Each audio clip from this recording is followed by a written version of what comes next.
Great, cool. I'll be here for it.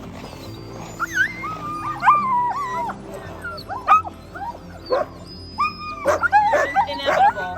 It will happen. And I will be the person. Can someone... Are you busy? No. Oh, yeah. And I'll like run in front so they follow. Yeah. Whenever I've done it, I've been following and I've been not. Yeah, I do that. I'll just run to the follow.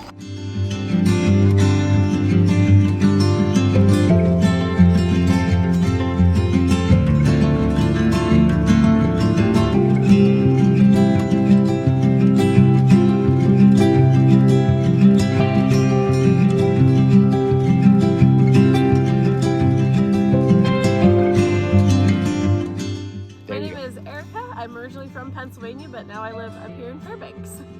And you're addicted, I hear. Yes, dog sledding is addicting. So moved from Pennsylvania, Yep. caught the fever, and now you're an Alaskan resident. Yep, Awesome. yep. Don't plan on leaving anytime soon, so. Well, it's beautiful up here. It is, yep. Have a good day. Thank you, you too.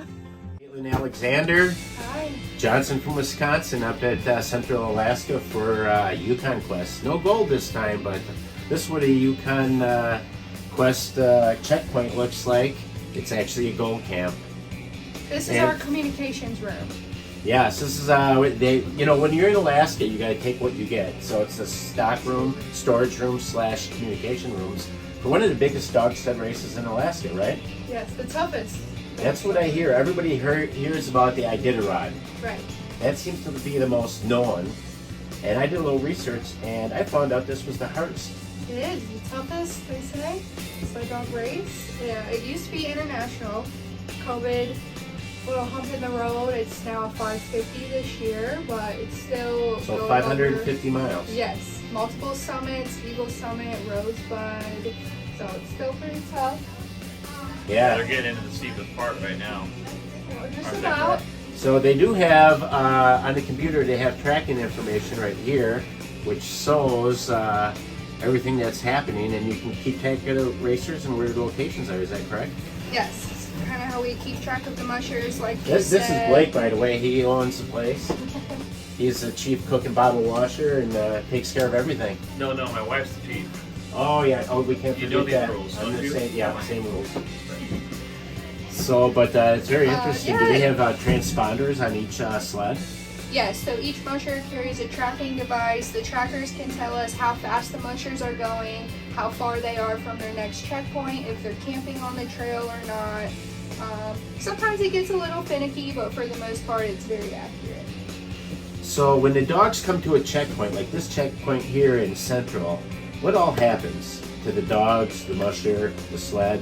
Is there a protocol that each one of them has to go through before they can go back out? So we check each team in. They have mandatory gear that they have to travel with throughout the whole race. We check and make sure they have that. If they're camping in our checkpoint, the vets check all the dogs. They have to pass, vet checks through the checkpoints. If they're blowing through the checkpoint, that's allowed. Some have mandatory stops, some do not.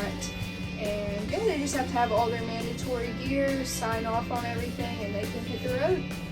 So you have different classes of races. You have different lengths. Is that the one that are the level with the competitors, or do they just decide to do what they're trained for? If they're like gearing up for a 550 or the 300.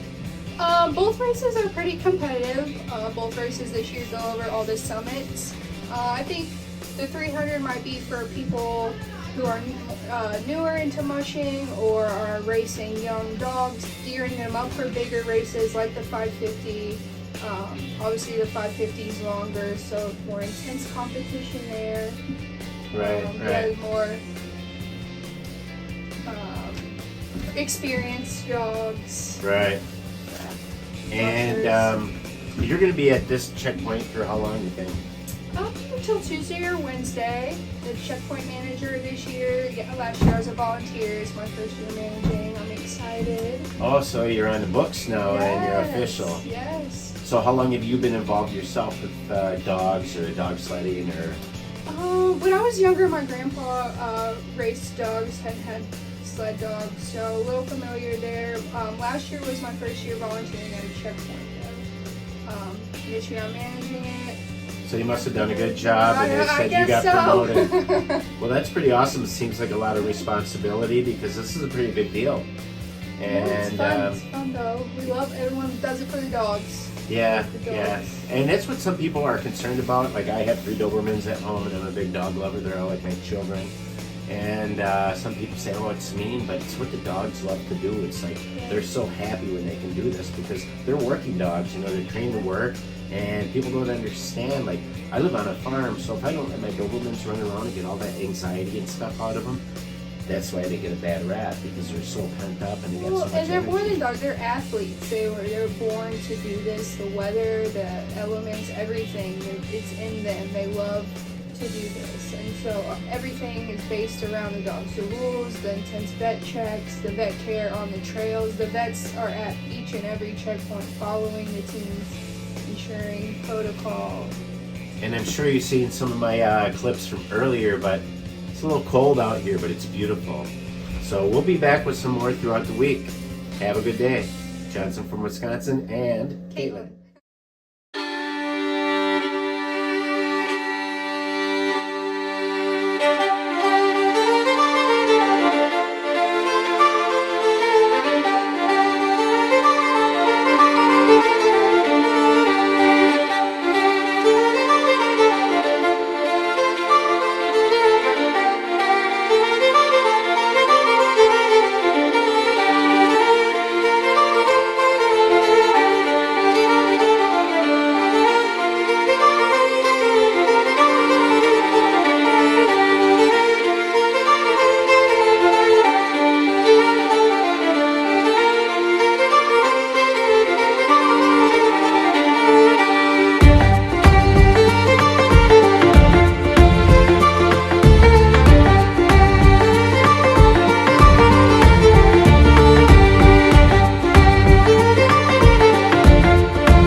How cool was that?